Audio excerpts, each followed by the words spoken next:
একটা ছোট্ট মেয়ের আত্মকাহিনী। মৃত মায়ের কাছে অবুঝ মেয়ের খোলা চিঠি। ও মা, তুমি নেই, তাও বেশ ভালো আছি। নতুন মা আমায় ভীষণ ভালো খেতে দেয়। বাসি ভাত, পচা তরকারি আর নষ্ট ডালে আমার ভালোই পেট ভরে যায়। মা, ও মা, জানো আমি শার্ট হতে পারি, তাই প্রতিদিন বাড়ি শুদ্ধ সবার কাপড় ধুই আমি।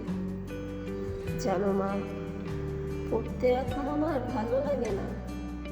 আমার এখন কোনো বই নেই, খাতা নেই, কলম নেই, নেই কোনো স্কুল ব্যাগ। জানো মা, আমার আমার নতুন ছোট ভাই আমায় লাথি দেয়, আমায় ভীষণ ভালোবাসে বলে তাই ওকে আমি প্রতিদিন জুতো মজু করিয়ে দিই, মাঝে মাঝে ওর বন্ধুদেরও পড়াই। এতে আমার আনন্দ হয় মা। তোমার দেওয়া খাট বিছানায় এখন ভাই শোয়, ওর খুব পছন্দ ওটা। আমার কথা ভাবছো?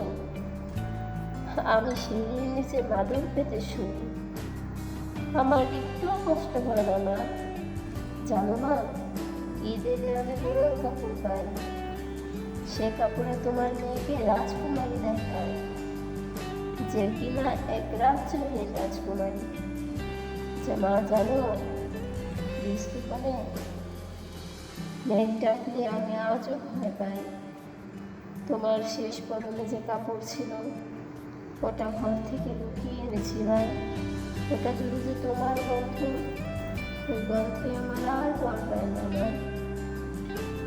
আমার মনে হয় তুমি আমাকে জড়িয়ে রেখেছো বুকে। আচ্ছা মা, কেন চলে গেলে তুমি? মা, তুমি কি আমার আগের বাবাকে তোমার সঙ্গে নিয়ে গেছো? মা, বাবা তো আমায় আগে